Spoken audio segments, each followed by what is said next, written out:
নমস্কার বন্ধুরা, রান্নাঘরে তন্দ্রাদির ব্লগে সকলকে স্বাগত। আজ গোপালের জন্মদিন, জন্মাষ্টমী উৎসব। গোপালের জন্মদিনটা আমরা খুব আনন্দের সঙ্গে পালন করব।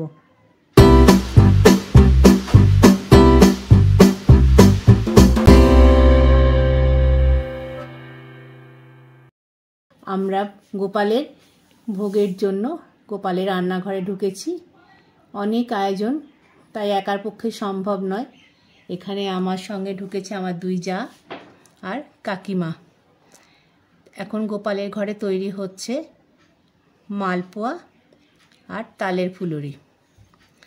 অনেক পদ রান্না করতে হবে, যেহেতু ভোগের আয়োজন। আপনাদেরকে সরাসরি আমি কোনো রেসিপিতে যেতে পারবো না, কারণ গোপালকে ভোগ নিবেদন করার পরই আমি দেখাতে পারবো। তবুও যেটুকু রান্না করছি, সম্ভব হচ্ছে সেটুকুই আমি আপনাদের কাছে তুলে ধরছি।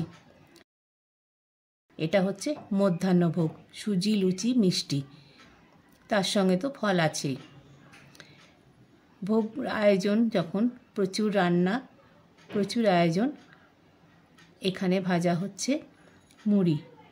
ইনিও আমার এক কাকিমা। গোপালের সন্ধ্যা ভোগের জন্য তৈরি হচ্ছে হলুদ মুড়ি। হলুদ মুড়ি ভাজছেন উনি। তার সঙ্গে ভাজা হবে চাল করকরা, চিড়ে ভাজা, খই ভাজা, 8 রকম কলাই, কুসুম বীজ, কুমড়ো বীজ, আরও অনেক কিছু একটা একটা করে উনি তৈরি করছেন। এরপর শুরু হলো সন্ধে আরতি।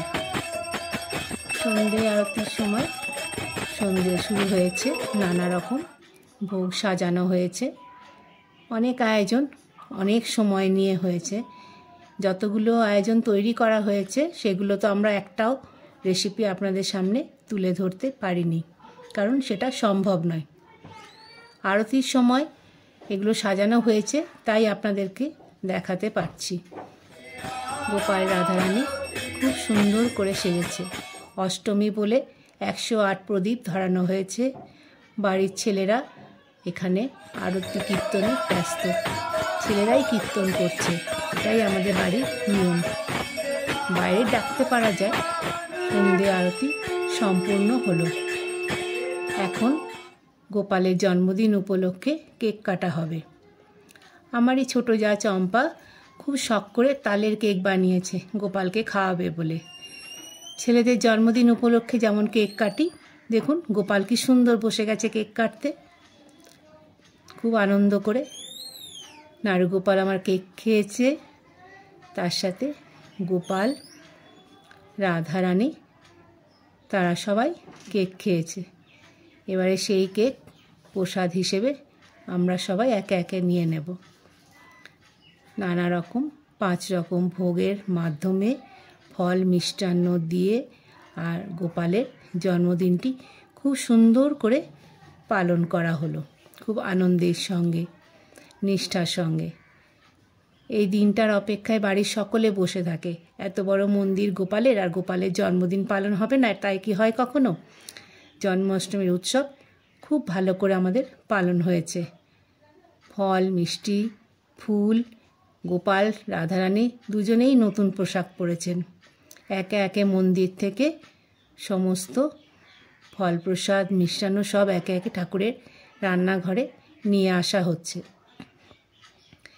এগুলো একটা একটা করে অনেক আয়োজন, তাই একসঙ্গে তো আসা সম্ভব নয়।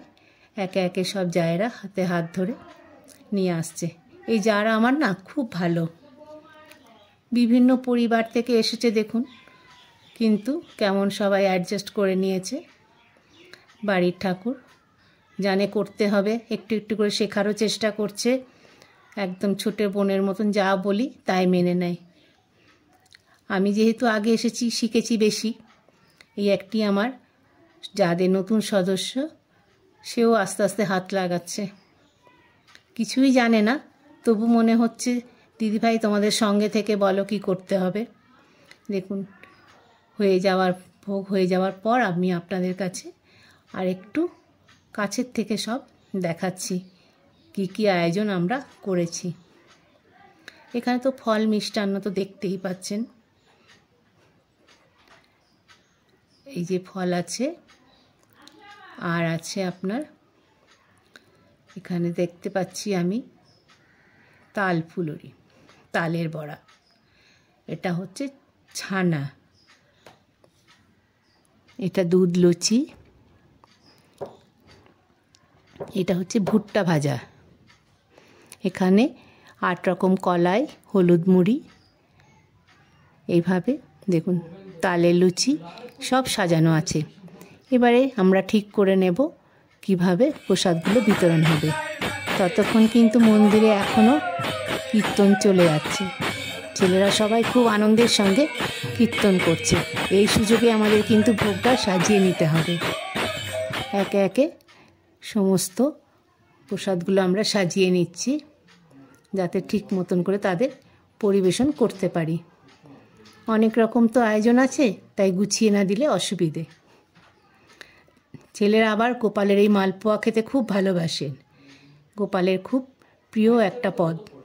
মুড়ি, 5 রকম ভাজা, কলাই, সেগুলো আবার আলাদা করে প্যাকেট করে রাখা হয়েছে। এটা একটা কিন্তু মস্ত বড় দায়িত্ব।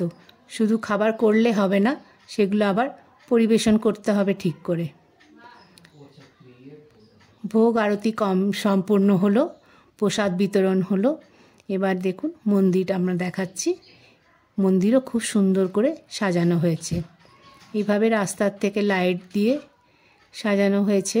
মন্দিরের পুরো চূড়া লাইটে ভর্তি। আশেপাশে সব চারিদিকে মন্দিরটাকে সুন্দর করে সাজানো হয়েছে। বেলুন দিয়ে, ফুল দিয়ে, লাইট দিয়ে মন্দির সাজানো হয়েছে গোপালের জন্মদিন উপলক্ষে, জন্মাষ্টমীর জন্য। সকাল থেকে রাত্রি পর্যন্ত আপনাদের সঙ্গে আছি আমি। সারাদিনে যা যা অনুষ্ঠান হয়েছে আপনাদের সঙ্গে শেয়ার করতে পেরেছি মনে হলো। চেষ্টা করেছি যতটা সম্ভব তুলে ধরার। আপাতত এখানে আমরা 4 জন যা দাঁড়িয়ে আছি, বাকি সবাই ক্লান্ত হয়ে যে যার ঢুকে গেছে রুমে। অক্লান্ত পরিশ্রম করে সারাদিন ধরে নানা রকম খাবার দাবার করে ঠাকুরের যাবতীয় কাজকর্ম সেরে এখন আমাদের একটু নিশ্চিন্তি। ঠাকুরের দরজা বন্ধ, গোপালের শয়ন হয়ে গেছে। এবারে আমাদেরও মনে হচ্ছে একটু কাজ সম্পূর্ণ। এই যারা আমার খুব ভালো, আমার পাশে আছে শান্তনা, তার পাশে চম্পা, তার পাশে হচ্ছে স্নিগ্ধা। সমস্ত অনুষ্ঠানটি কেমন লাগলো আপনারা কমেন্টে জানাবেন। লাইক করবেন, শেয়ার করবেন, ফেসবুকে যারা দেখবেন ফলো করবেন, আর ইউটিউবে যারা দেখবেন সাবস্ক্রাইব করবেন, সেই আশাতে রইলাম।